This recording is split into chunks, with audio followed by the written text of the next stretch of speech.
What's going on, ladies and gentlemen? Welcome into 1TS Daily here at One True Sport. It's Monday, June 17th, 2024. I'm your host, Zack Heydorn from Brass Ring Media. Super pumped to be here. Hopefully everybody had a wonderful weekend, whether you celebrated Father's Day or just celebrated not having to go to work.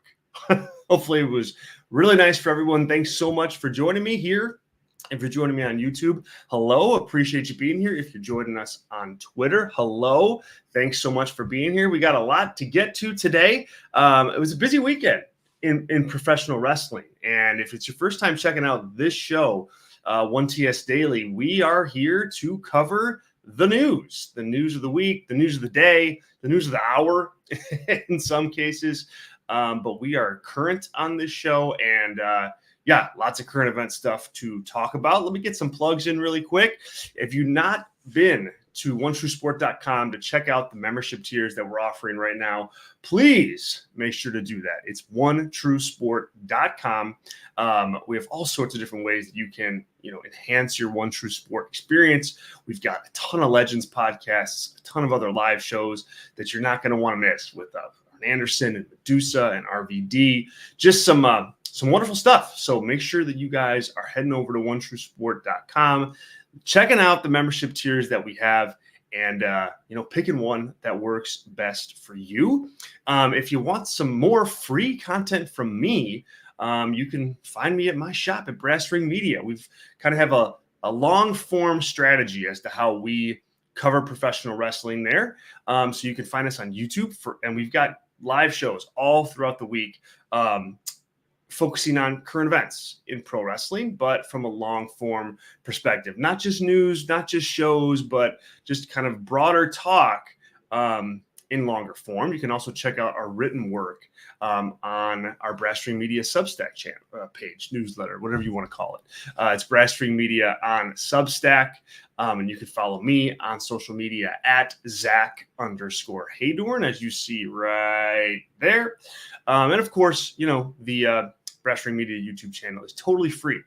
We've got a really cool interview up right now with AJ Francis from TNA, the TNA Digital Media Champion. One of my favorite interviews that I've done to date is up there. So hopefully you guys head over to Brass Ring Media on YouTube, subscribe, and check out what we're doing there. As for today during the show, I've got the live chat open, and as people are filing in, hello to everybody in the live chat. I've got our super chats available as well. If you are able to make a contribution today and help out the show with a question or a comment from a super chat, I certainly appreciate it, and I'll make sure to get to all super chats before our show here is done. Even if that means I'm here all dang day, I will be to answer those for sure. So if you have not subscribed to our One True Sport YouTube channel, please do that, and turn on notifications too while you like videos. It helps us with the algorithm if you guys are able to do that, and I thank you in advance for your help. So let's get into the meat of the show today. A big portion of the show is going to be talking about fallout from WWE Clash at the Castle, which was on Peacock on Saturday afternoon from Scotland. Some newsworthy stuff happened on that show. Some good, I think. Some bad. Some not great. Let's run down the results here of the show. Cody Rhodes defeated AJ Styles in an I Quit match to open the show. He retained his WWE undisputed championship. You had Isla Dawn and Alba Fire with the upset of the show. They defeated both Jade Cargill and Bianca Belair and Zoe Stark and Shayna Baszler to win the WWE Women's Tag Team titles. Sami Zayn beat Chad Gable to retain his WWE Intercontinental Championship. Bayley defeated Piper Niven, and she retained her WWE Women's Championship. And then in the main event, Damian Priest beat Drew McIntyre to retain the WWE World Heavyweight Championship. So that's how the card shook out. I want to start with the main event because that is certainly going to be the most polarizing part of the show. Not so much the match itself. Like, I thought the match itself was pretty good. I thought it was a good match. I thought Damian Priest and Drew McIntyre worked well together. I thought that they, had a match that made sense, even though, as we talked about on Friday during our preview show here on 1TS Daily, that it's an odd dynamic. The whole situation is weird because Drew McIntyre is a heel, Damian Priest still a heel. They're teasing babyface with him, but he's still a heel. And heel matchups are really hard to make work. Very hard to make work. But that being said, I think that, like, I give WWE credit in this way. I think they have Damian Priest far enough down the road where, in his babyface turn, where it, like, the heel thing wasn't as awkward and as much of a problem as it could be in other instances. So, in WWE, as I said, to their credit, has put in the work to kind of push Damian Priest down that babyface road, so that this match is less awkward. But I think that was the right play. I think it worked to that end because I think it made for a much better match. A pretty scary moment for Damian Priest in the match. He tries to do like his little one-footed springboard dive over the top rope and ends up getting caught, like hung by his foot, by his ankle in the ropes. And that seemed to mess up his ankle or foot the rest of the match. I mean, Priest was hobbling around on that. I don't think it was just selling. I think he was actually a little bit hurt. No reports have come out that indicate he's going to miss time or anything of that nature. But in the moment, it seemed like that stung him a bit. And then we have the finish. So Damian Priest, he beats Drew McIntyre, but only beats him because of a ref bump, and the ref who runs out to help continue the match is none other than CM Punk, dressed up in a referee costume. CM Punk counts 1, counts 2, and then he stops counting and stares Drew McIntyre right in the eye. He throws up the 2 sign. McIntyre looks like he sees a ghost, stands up, backs Punk into the corner. Punk hits him with a low kick. And then Damian Priest hits his finish for the win in Glasgow, Scotland. This is the issue. This is my issue with that finish. CM Punk is babyface, guys. I mean, he really is. And so when you do that finish anywhere, that's a heel thing to do. I mean, Drew didn't. I mean, he's kind of ran down Punk, and he's kind of been, needling at Punk, and wished Punk, talked about how he, after the Royal Rumble, how he prayed for CM Punk to get injured. And yes, we said some bad things. He really did.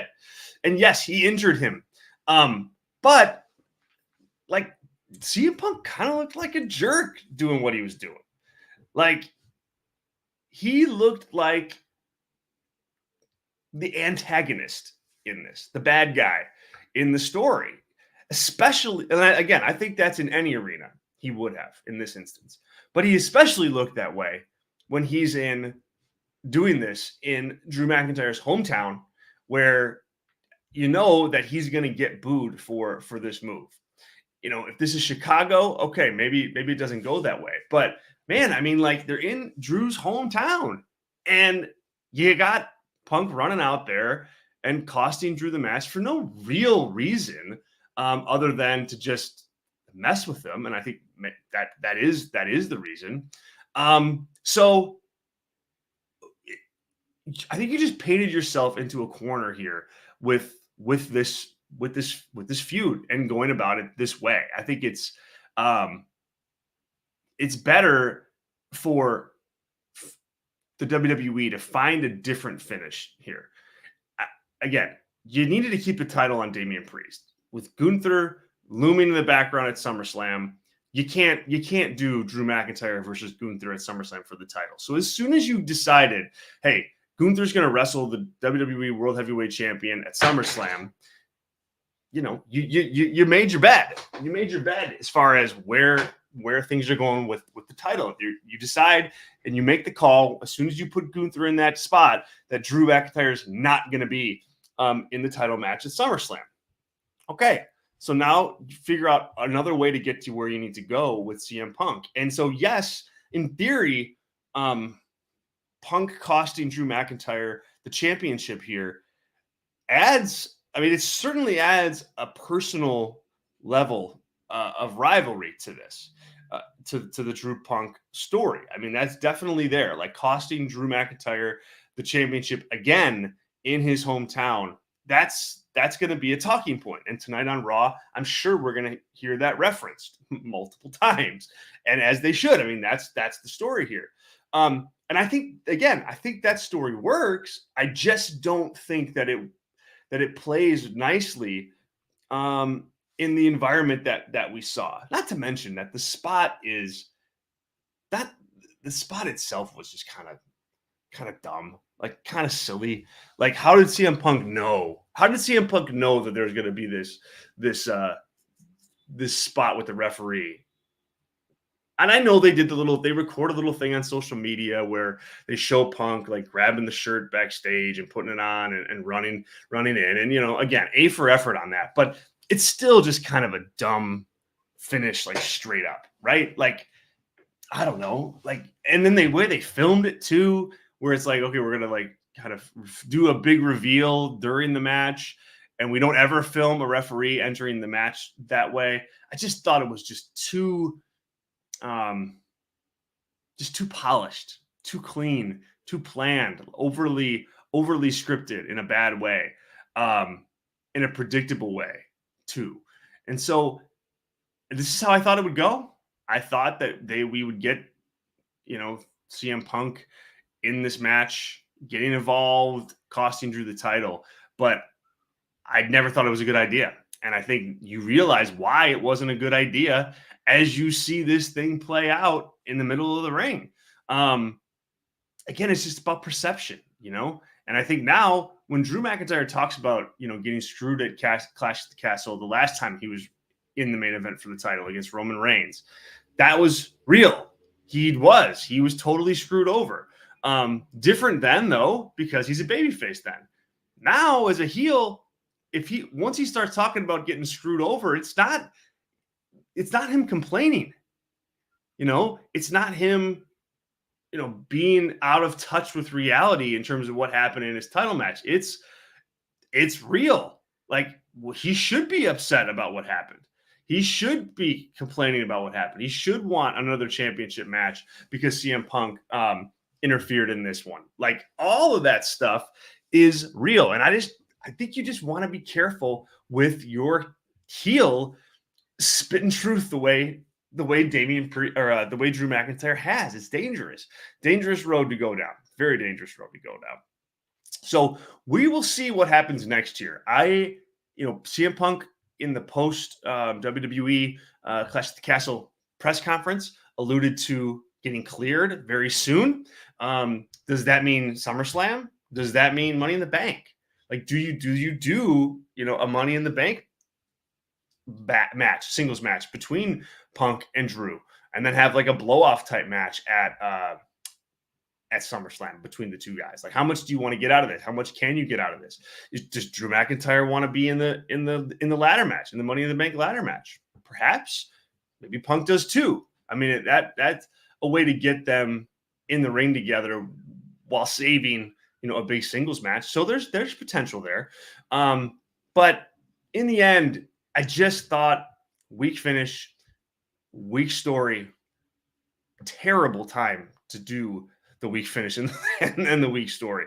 So that kind of compounds things. Let's head to the chat here. Andrew's in there talking about this match as well. Andrew, thanks so much for joining us live, man. Says, called this all the way. SummerSlam it is. It'll be one of one in the series because Punk will get hurt again. Oh yeah, geez, man. Hopefully not. Hopefully not. Hopefully, this is the beginning of a run for Punk and not like a one and done. If it's a one and done, man, you got to question I mean, you already have to question where Punk is health-wise and how much he can actually deliver for you. But man, if he gets hurt again, yeah, then you really got to start asking questions and figuring out what Punk's role is going to be, not just in your company, but just in professional wrestling in general. Like, tough if he gets hurt again. Andrew also says your SummerSlam is about Gunther. Looking that way. I mean, it's looking that way. We got to see. We got to see what happens here with these two stories, Gunther and Priest and Punk Drew.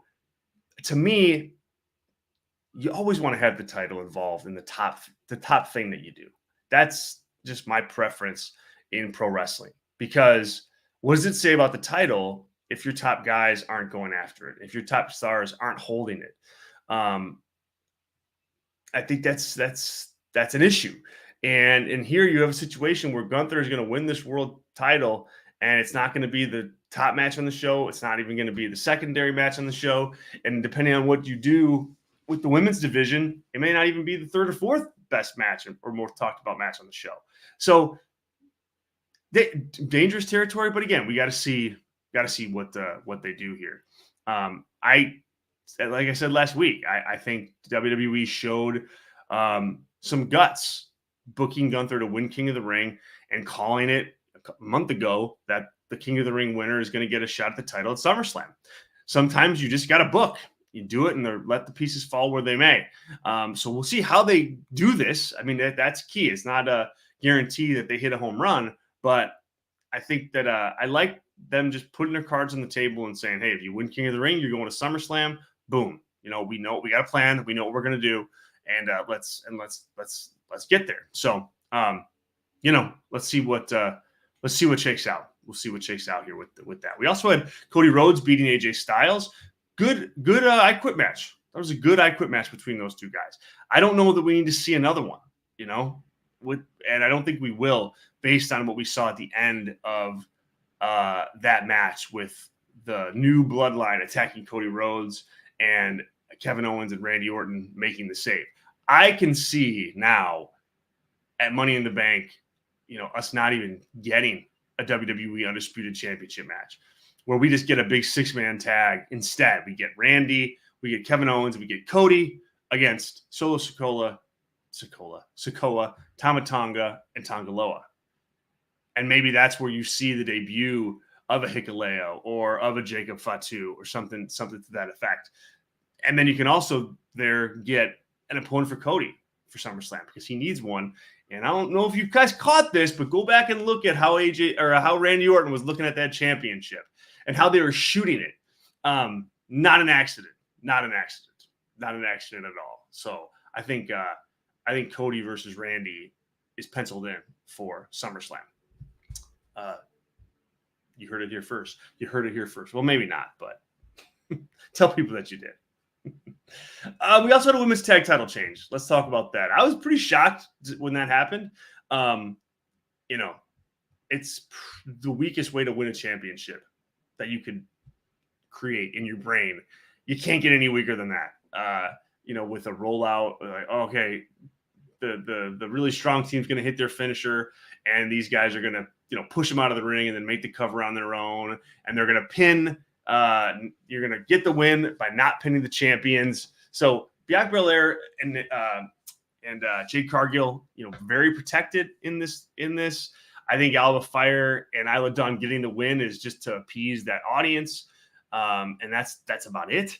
I don't even know that they hold these titles very long. I mean, why? Not that it really meant more around the waist of Bianca Belair and Jade Cargill, but they meant something. They meant at least something. At least they were around the waist of big stars. So I wouldn't be surprised if you see these titles just kind of fade away. not like gone forever, but just like not featured on shows as much anymore. I wouldn't be surprised that. I wouldn't be surprised if you also, the flip side of that, saw Bianca Belair and Cargill win them back like this week. I think that would be that's a possibility as well. It's also like it goes back to like last week on Raw too. Like why job out Fire and Dawn in 2 minutes to Stark and Baszler if you're going to try to put the tag titles on? What sense did that make? Not a lot. Not a lot of sense at all. All right. So that's WWE Clash at the Castle. I'll have a lot more on that at Wrestling Media. If you guys want to check out our review show there, we have that going up for members this afternoon. It's only $4 to become a member.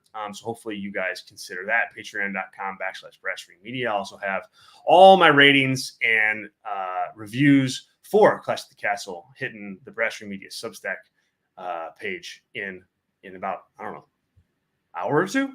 So that'll be up there as well. You can follow along there for free. Just search Wrestling Media Substack. Cool. All right. The big last week we talked about a new budding partnership between WWE and Noah. They announced and kind of released a teaser together late in the week that hinted at a big announcement. That announcement is that AJ Styles is heading over to Pro Wrestling Noah on July 13th for their destination event. He's going to face Naomichi Mirufuji in a special, one-time only singles match. This is a big deal, I think. Let me know what you guys think about this in the chat. I'm curious as to how much this is going to move the needle for you guys to watch Pro Wrestling Noah. Mirufuji, he's a name. AJ Styles is back in Japan. That's a thing. I mean, this is like another TNA type partnership, except that AJ Styles is a pretty big star. He's a bigger star than Tatum Paxley is going over to TNA. I think WWE cares less about that switch because, Noah is a promotion in Japan. They're not a direct competitor in the United States like TNA is. I say competitor. So yeah, interesting, right? Interesting to see where they go with this and how much more WWE does with Noah. As I talked about last week with you guys, this is all part of a bigger master plan by WWE to just cultivate these partnerships around the world in key areas and leverage resources that are already there. And I think that's exactly what you're seeing here. I mean, I'm looking forward to Mirufuji versus AJ Styles. I mean, that's not going to be a bad match. It doesn't have much consequence at this point, but it's certainly not going to be a bad match by any means, by any stretch of the imagination. Olive Mule, let me answer your question here. Is this Kurt Angle's new channel? Honestly asking. Well, I hope you're honestly asking. And yes, this is Kurt Angle's new channel. We've rebranded to One True Sport.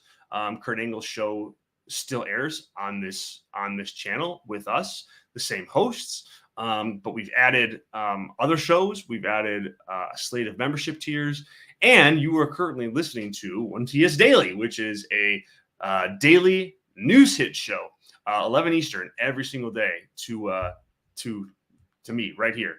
I'll be here every day, Monday through Friday, talking the news of the day with you, Olive Mule. So hopefully you come back, man. I'm so glad you're here. Awesome. I love it. Thanks. Thank you. Check us out. You can follow me at Zack_Heydorn. You can follow 1TS at 1T Sport on socials. Cool.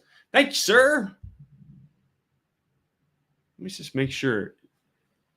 Yes. Okay. I clicked that off. All right. Appreciate you. Thanks for asking those questions and thanks for joining us live. It's really cool to have you. And again, hopefully you'll come back. As for tonight, let's take a look at Monday Night Raw. It will air tonight, obviously, on the USA Network from Corpus Christi. Obviously, a big part of the show tonight is going to be fallout from Clash at the Castle. I expect significant, let me take a step back. They need to put significant context behind what happened in that Damian Priest Drew McIntyre match. I mean, they can't just let it. They can't just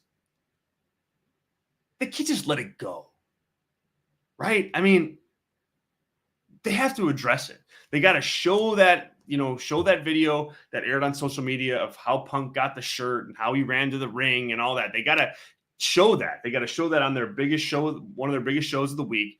I also think you got to have Drew McIntyre on the show talking about it and they got to be delicate with how they talk about it. You can't have Drew McIntyre just out there like reading Punk the Riot Act because he deserves the Riot Act to be read to him. So they have to find some nuance there. They have to connect everything that Drew's done to Punk to this moment in a promo. And if Drew can do that, I think he can keep the heel heat. It's a tough putt, though.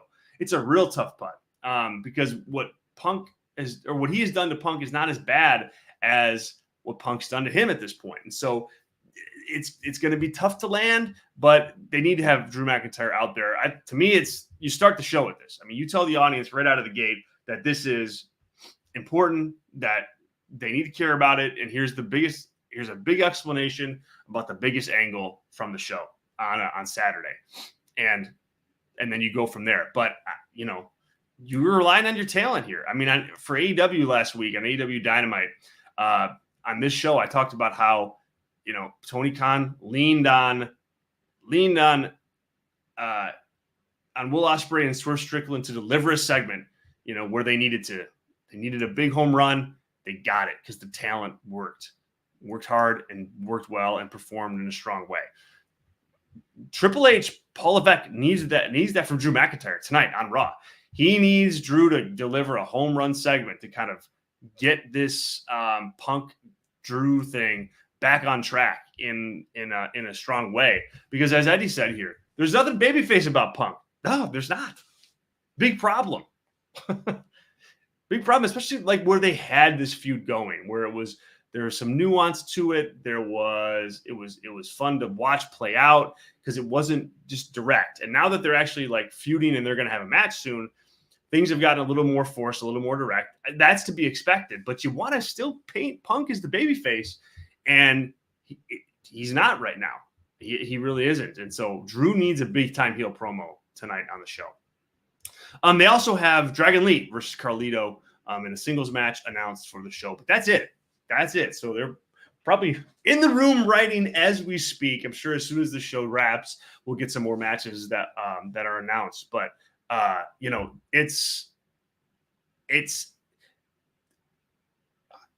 doesn't it just feel like Dragon Lee and Carlito have been like feuding forever? I mean, maybe it's just me. I don't know. It just seems like we've seen this match over and over and over again. We saw it on SmackDown. We're seeing it here. It's like we can't get away from it. And they're fine matches. Don't get me wrong, but it's like, do we need another one? Really? Okay. All right. And, of course, we'll finish off the show today with the 1TS Daily News Nuggets for Monday, June 17th, 2024. New Japan Pro Wrestling announced a G1 qualifier tournament that will start in just a few days here on June 20th. 2 blocks of qualifiers. We've got Tomohiro Ishii, Yoshihashi, Chase Owens, Kenta, Callum Newman, and Yujiro Takahashi. And then the B block qualifiers are Hiroshi Tanahashi, Toru Yano, Oleg Bolton, Taichi, Kojima, and TJP. So,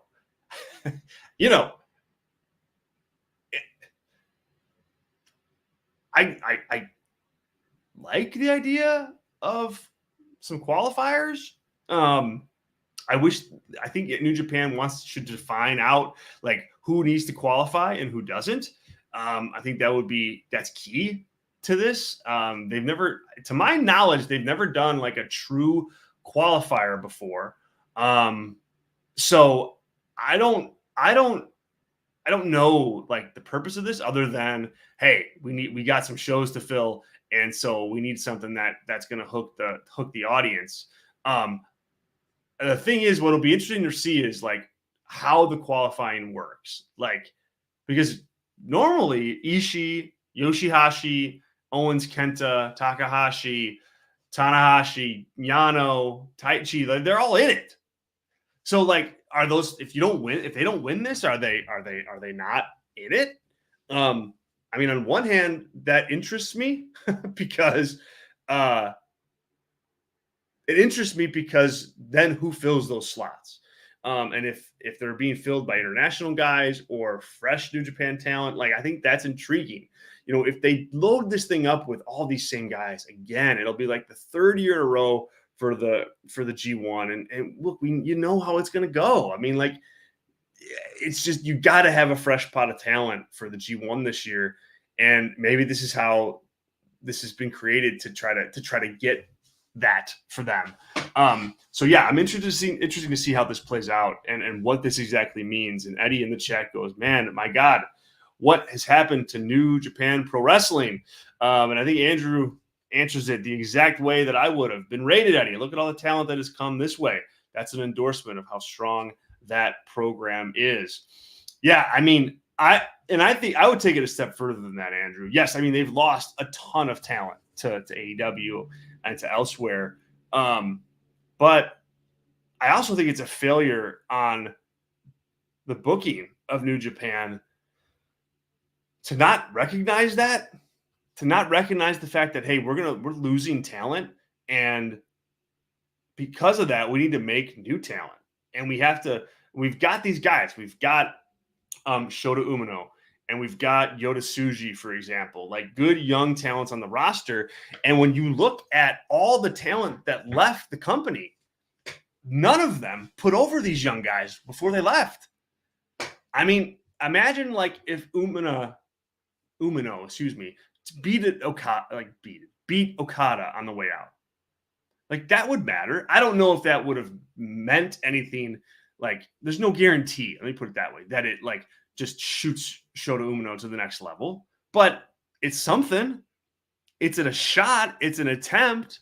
Same thing with Yota Tsuji. Like, yes, I know he won the New Japan Cup and all that, but imagine if he got to beat Will Ospreay, or if he beat a Jay White or something like that. Like, it just is a big miss in terms of leveraging the talent that are leaving to help out the current crop. And now you're left with the worst case scenario which is no top talent because they all left. And then the up and coming top talent really don't have anybody to shine against because there's nobody else there to wrestle except themselves. And so it's awkward. It's a tough spot for them. And I think I would look at, if I was booking this year's G1, I would be going with one of these younger talents, whether it's Umino, whether it's Tsuji, whether it's somebody else. This would be the year to just try to make a new start. That'd be the focus. And I don't know if New Japan's going to do that, but I think they should. But yeah, more on this qualifying stuff as it plays out. Obviously, on this show, we will have like day-to-day updates on the G1 as everything goes down, and so much more in regards to New Japan during what's always a busy time for them in G1 season over the summer. All right, you guys, thank you. Thank you for being here today for 1TS Daily right here at One True Sport. Once again, if you haven't visited onetruesport.com, you can. And there you're able to check out all of our membership tiers. We've got merch. We've got information on all the shows that we do here on the channel live. It's all there for you. So it's onetruesport.com. You can follow us on Twitter, 1T Sport. You can follow me on Twitter, Zack_Heydorn, and you can check out more of my work on a day-to-day basis at Brass Ring Media. We've got a ton of long-form Clash at the Castle stuff hidden the channel and hidden Substack today.